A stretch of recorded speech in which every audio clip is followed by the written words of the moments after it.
never ceases to amaze me how fear never goes away in the writing process.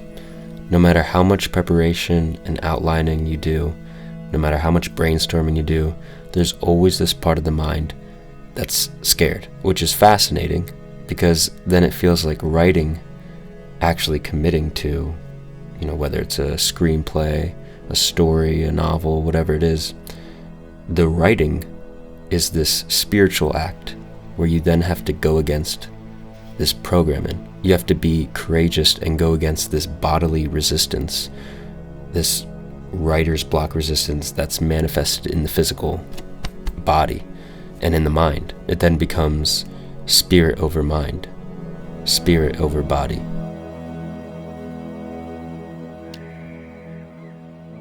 I wanted to make this video because I had this idea about ideas.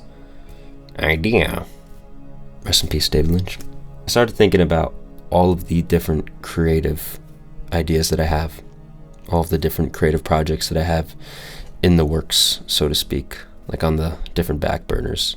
It can really be a struggle to be decisive as an artist on which idea you should commit to at which time. Kind of just gotta go with what feels right, what truly feels right at the given moment. But anyway, I was reflecting on all these this amalgamation of all of these creative ideas that I have currently. And I was hit with this feeling of total design and total purpose to everything that I've been receiving. That this certainty that there's a reason why I'm getting everything that I'm getting. I'm receiving all the ideas that I'm receiving. There's this trust that I can have in the things that come to me. It's sort of the same thing as when you look at an artist that you really love. Think about like maybe a musical artist that you listen to, maybe your favorite band or singer-songwriter or favorite movie director, just favorite artist, and think about their body of work. Think about whether it's images or colors or feelings or sounds. It's this body that feels cohesive to a feeling. And all the ideas that you receive as a creator, it's all a part of this big body of work that wants to come through you. Maybe there's some kind of common feeling or common theme throughout all of the ideas that you get, all the different creative projects that you take on or creative works that you delve into or whatever it is that your craft is. The way I look at a body of work is the reflection of the soul. And each soul is different, like a snowflake or like a fingerprint. So when I think of maybe the body of work of a director that I really love, it's like I'm looking at their fingerprint, looking at their soul print. And with the body of work that wants to come through you, being a reflection of your soul, being a reflection of who you are, you kind of have to lean into that. You have to lean into that uniquity and trust that the ideas that are coming through you are coming to you for a reason. And that's a very powerful approach and way to engage with the ideas that you're getting. Because now you're actually in this frequency of faith. And when you're trusting the things that are coming to you,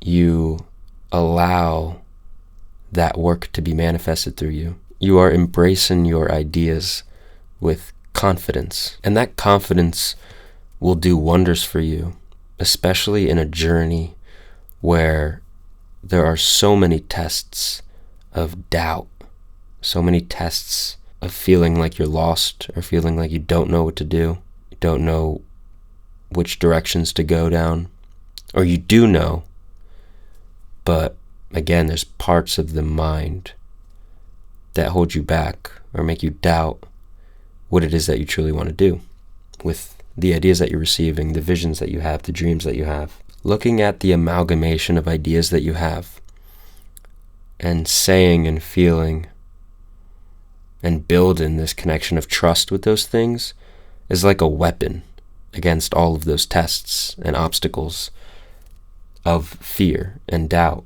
Because ultimately, a lot of that fear and doubt, at least I feel, does come from a place where there's a lack of trust, there's a lack of faith in the ideas. But the very fact that you got those ideas tells you all you need to know. You got them. You received them for a reason.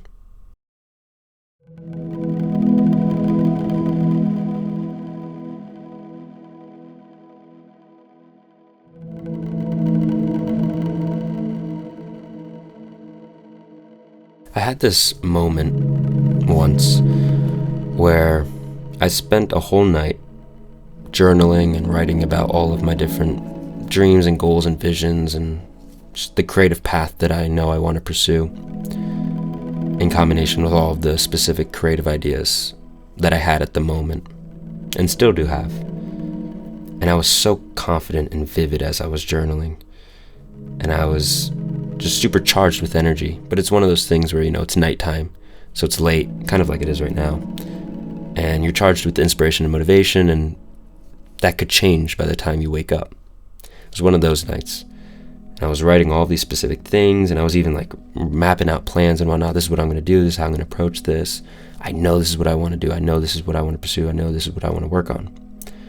And the next morning, I came to my same desk with that notebook, with that journal entry right there on the desk. I was like, all right, I'm going to get to work. And I sat down, and I was just hit with this wave of doubt. It's just this weird uncertainty. Why? Why do I feel this? I was so confident last night, and mentally I do know and comprehend my vision, and I know there's a deep emotional connection there. Why am I being hit with such fear and fear from a sort of doubt, or is this the right path? Or again, almost like a lack of faith or lack of trust. And in that moment, I heard a whisper said, "Be more certain. Be more certain." And I knew exactly what it meant. And I felt it was coming from Jesus. I knew it in that moment. And it was a message to tell me, you have to be more certain in your ideas and in your visions. And certain, the type of certainty where you don't need physical evidence of outcomes of the path you need to go down.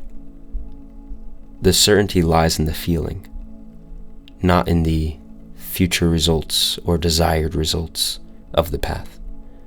The only certainty you need is in the emotion, in the vision, and in the fact that you have that vision in the first place. The fact that you have those ideas in the first place. That's where the certainty needs to be derived from. Because that doubt and fear is also attached to future outcomes and future things, and the way maybe our minds would want things to play out specifically.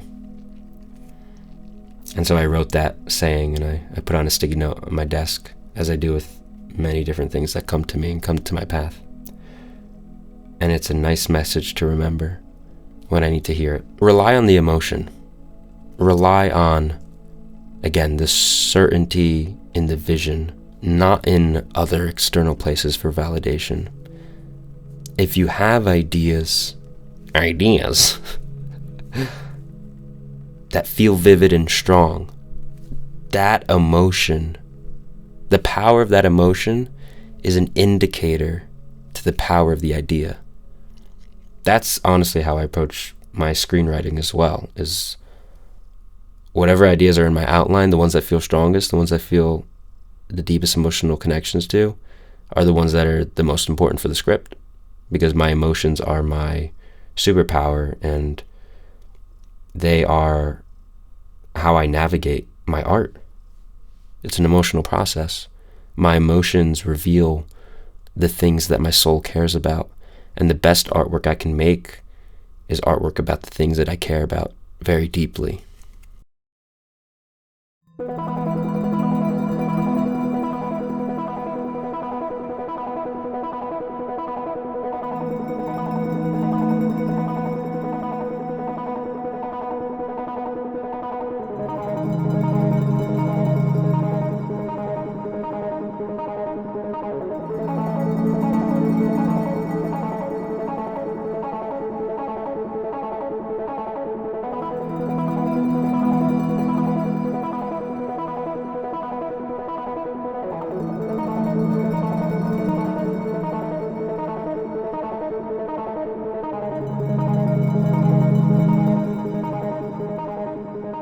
Something I love about spiritual principles or pieces of wisdom is that they could apply to so many different things in life. It's not just about one thing. It's about many different things. There's this Marcus Aurelius quote that I really love. Whatever happens to you has been waiting to happen since the beginning of time. When I think about that, I think about the design of the cosmos. I think about God's plan. I think about how there's so much under the surface of the things that we experience that we don't see explicitly. But there's a plan and there's a purpose to these things. Think about it this way.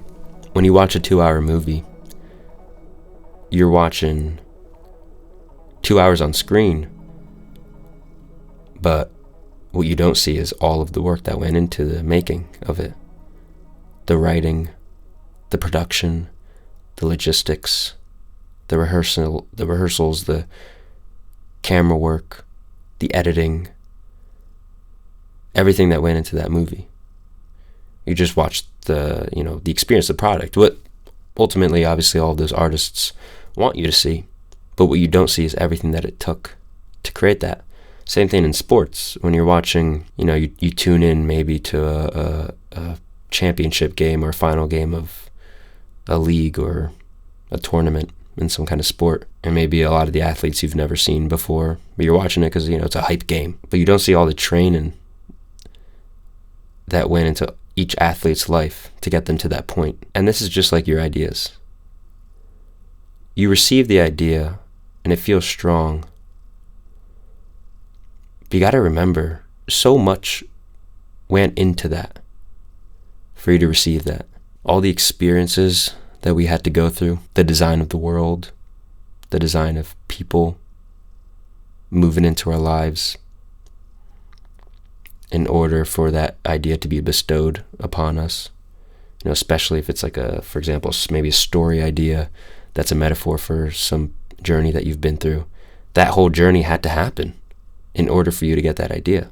All of the metaphysical sparks that had to fly in order for this creative concept to be birthed, it's magic. And I think meditating on this concept and this idea helps to build that trust with the ideas that you have.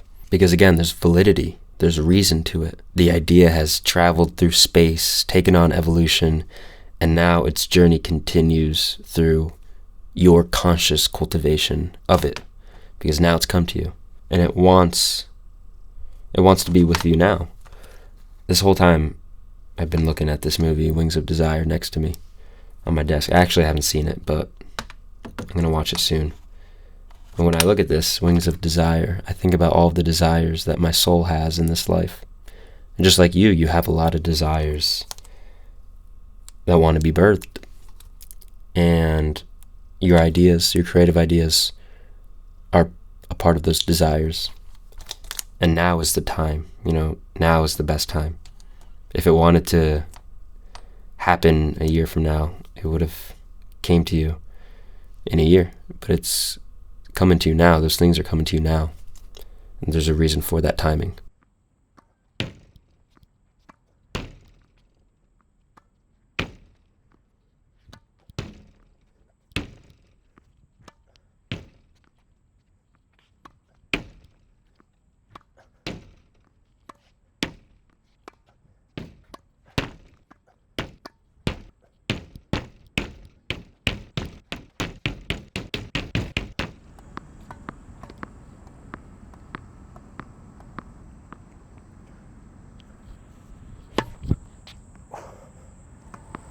I recently picked up tennis in the past few weeks, which I haven't played in over a year. And I've been having a lot of fun. And I've noticed there's been benefits in my creative life as well. And it made me think about how there's so many things outside of working on your creative craft that can help your creative process. So if you were to imagine your creative process like, let's say, a game of tennis. Let's say working on your craft. So if you make music, it's making music, producing music, writing music. Let's say in tennis, working on your craft is like your swing. It's your rally, it's your backhand, your forehand. That's sort of in the limelight of the game. But there's other parts of the game. There's the serve, there's your positioning on the court, there's your training, maybe your diet or whatever you do to train for the game itself. And in the creative process, those things would be things outside of your craft that help your creative energy. So things like having a routine, journaling, any kind of activity or behaviors or habits that you feel help your creative process, or picking up a sport, exercise, something that's fun, something that, the reason I think having a sport or having a form of exercise that you regularly do, the reason I think it helps your creative process is it connects you to the soul, it connects you to your spirit, just like any other meditative practice where you're present. But I would say, think about something that you can do outside of your creative craft, which you feel would help your process, that would connect you to yourself. Because sometimes it's in those moments where I'm so zoomed into a creative project that I don't know if burnt out is the right word, but I just don't feel the spark or the joy or the flow. And I do something else to mix up my energy. Something that seemingly has nothing to do with the artwork itself. And that's what makes all the difference. That's what moves my spirit in a different way. And then I approach my project with a different attitude. I would say you owe it to yourself to embrace those ideas that you have. And if you continually return to them, and you work on them, you work on your craft, and you bring them to life, fulfillment and joy and progress in a journey that really matters to you, those things can't help but follow your cultivation of your ideas. And just like the grand design and grand purpose and grand evolution that had to happen in order for those ideas to come to you, all of that still has to play out once you do those ideas. So again, don't be too attached to outcomes. Just trust and have certainty in the emotion and the vision. Thank you so much for watching this video. Appreciate all of you guys supporting and resonating with the messages from these videos on the creative process. It's incredible. Whenever I read all these comments and I see everyone talking about their stories and their journeys, I think about how much beauty is happening right now and is in store for humanity and the arts and our evolution on this planet. A lot of those ideas for some more videos in the future. But just trust the path you're on now. There's a greater plan happening. And just a little reminder for anyone who's interested, I do have a Patreon where I have a lot of exclusive videos on there, as well as journal and prompts and Discord server and whatnot, so you can check that out in the description if you're interested. Thank you so much for watching. As always, God bless. Dream on, and peace out.